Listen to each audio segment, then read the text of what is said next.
Hi everyone, an ancient ritual bath, singing silversmith Yitzchak Fuchs, the Tom car, and children with cancer on the go-kart track. Don't go anywhere, we'll be right back.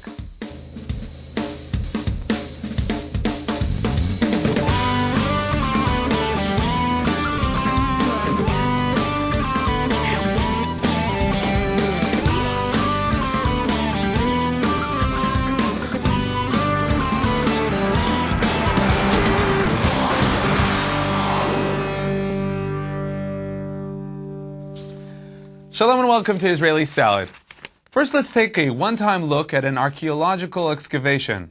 One-time look because the excavation will soon be covered in order to allow the continuation of construction in the area. Mark Kaplan visited the site, got his shoes full of mud, and brought us back these pictures.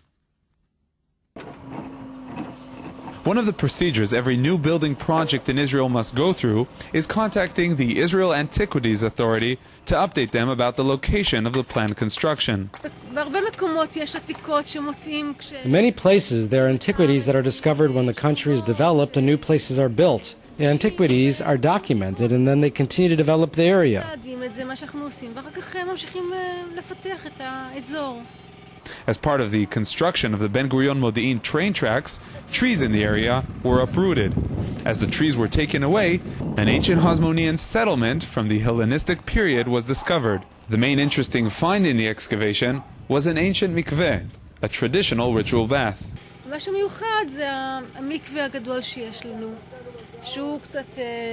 What's unique is the mikveh, which is not typical to this area, rather more the area of Jerusalem. It's probably here through the influence of settlers who arrived from the Judean areas, most likely from the period of Yochanan and Hyrcanus, who brought people from Judea to settle these areas after the Maccabean conquest and the conquering of the town of Gezer. The mikveh found on the site is around 100 times bigger than the required size according to Jewish halakha. The mikveh was probably used as a public mikveh. This can be learned from the size of the mikveh and the separation that can be noticed, separation most likely between men and women.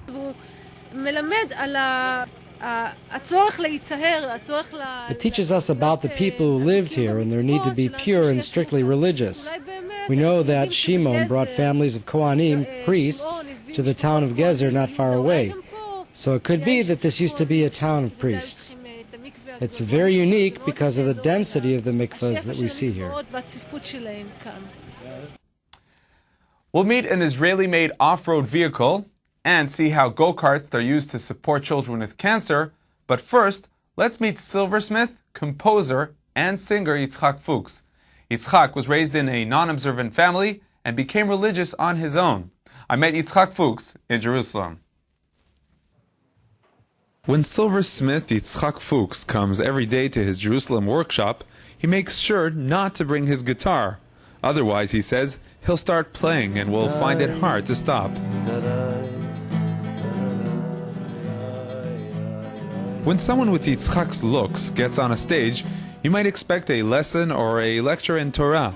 But Yitzchak delivers his message only using music. I give no sermons. I come, play pure music, and let people absorb an hour and a half of music. People dance and rejoice.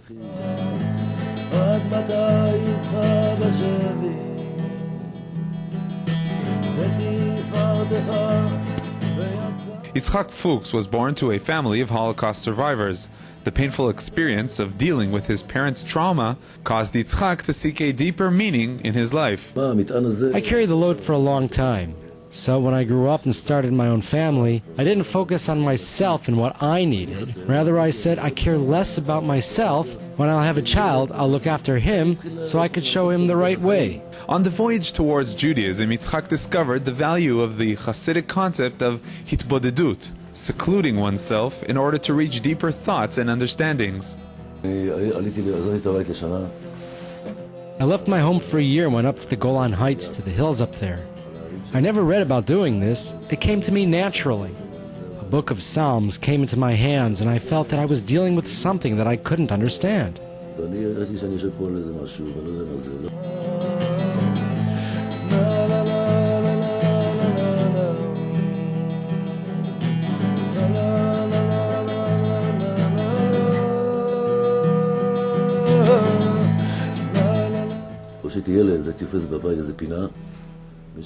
When I was a child, I used to find a corner in the house between two walls, and that's where I used to play music. The music would echo off the walls, it would come back to me.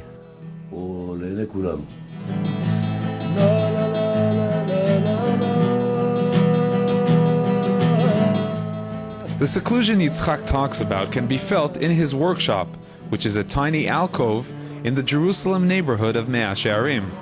It's not something sad. People think that someone lonely is sad. Seclusion can be sweet. I don't want to sound lofty, but it's as if you're closer to the divine presence, closer to God. Since he started getting close to Judaism, Yitzchak has felt that he is on a continuous search, a search for meaning and depth. The music, he says, corresponds with this search. The music is like oil for the flame. It's also searching. It's like a voice that answers. From the place where you're searching, you hear an echo. You hear that there's something in there. For Yitzchak, working as a silversmith is yet another way to worship God through art. Through the silver utensils, he learns of how the exterior is less important than the purpose and meaning. The silver utensils are very thin for a reason. They're thin and light. For example, with the Kiddush cup, you need it to contain a certain amount, but it doesn't matter how much the cup weighs.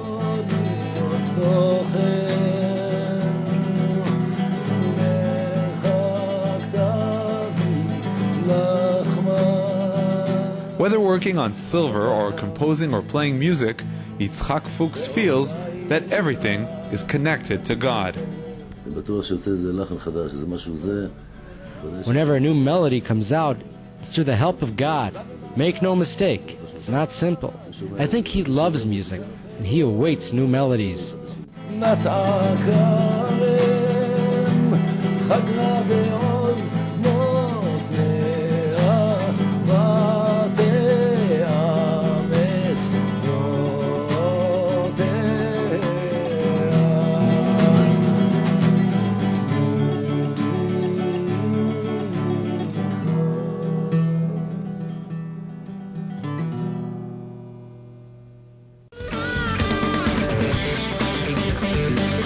Be sure to visit the Israeli Salad website. On the Israeli Salad site, scroll through all the editions, see what topics were presented on each program, and simply click on the icon to watch your favorite program. Also, watch all our fantastic music videos featured right here on Israeli Salad. So be sure to click on www.israelnationaltv.com/salad.htm. That's www.israelnationaltv.com/salad.htm.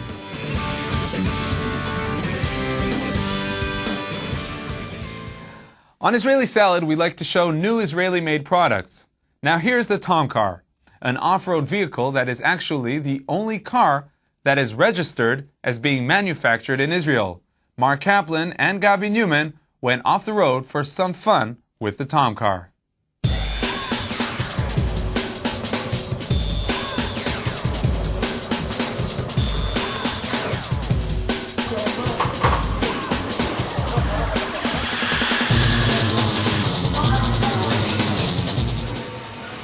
What do we got here? Okay, this is the where it all begins. This is the frame itself. All around here we got all the parts for, let's say, 100 Tom cars.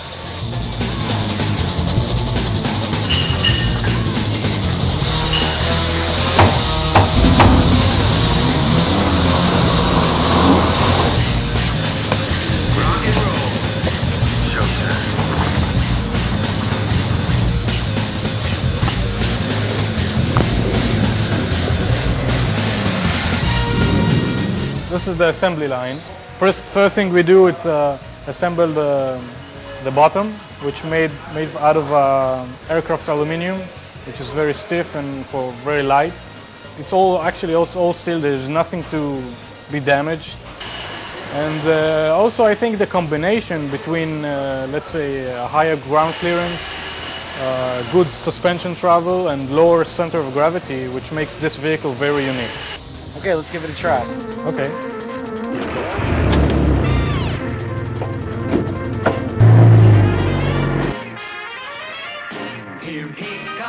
Here comes Speed Racer. He's a demon on wheels.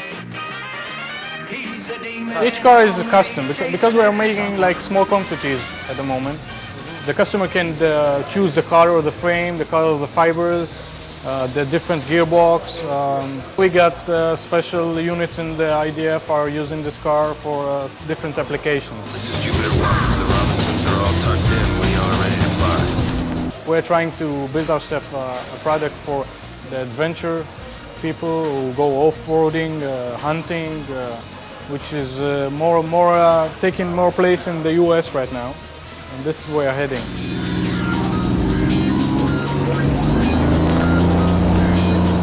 Well, when you go off-road, you get bumps from the suspension. You get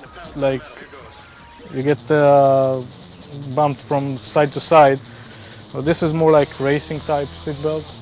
It sticks you into the seats, very stiff.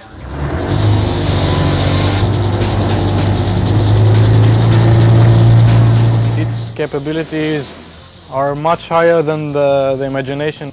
What we are offering here is not a vehicle. We are offering an adventure, actually.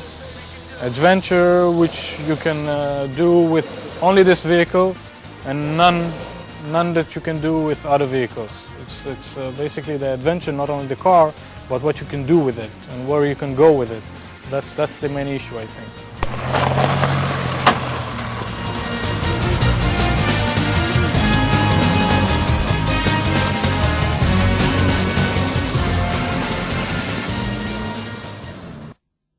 Looks like a fun vehicle. Well, now let's see how the fun of revving up the engine is used to support children with cancer.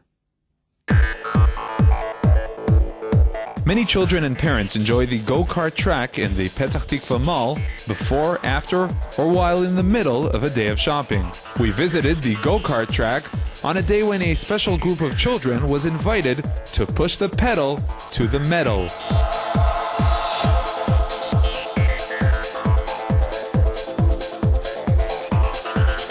The 30 children who were invited to the track are battling cancer and are being treated at the Tel HaShomer and Schneider hospitals. Joining the children on this day of activity were the mayor of Petach Tikva and famous Israeli rap group Shabak Samech.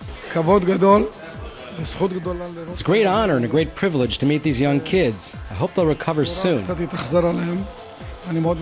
Until they recover, it's nice to know that there are good people that let them use these facilities. I'm very happy that there are these kind of people that make us happy and organize these kind of events. If people enjoy our company and we enjoy theirs, that's perfect. Whatever I can do, I will do. Whatever. We'll be glad to help. Activities like the go-karting are considered therapeutic. When the children leave the hospital to participate in fun, active programs, the doctors and nurses know that their patients will return revitalized. When a child gets in one of these vehicles, drives in it, and achieves something, we're telling him, listen, buddy, you'll get out of it. You'll succeed, and you'll achieve what you want.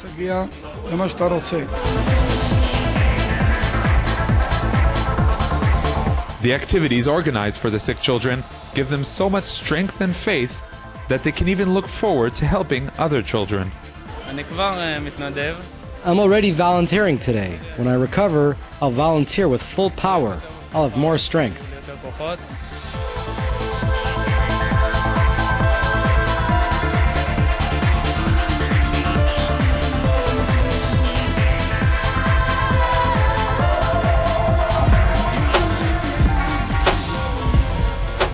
Please send your comments, ideas, and questions to the Israeli Salad email, yoni@israelnn.com, or leave a message on the Israeli Salad voicemail at international dialing code 972-3918-5554. That's 972-3918-5554.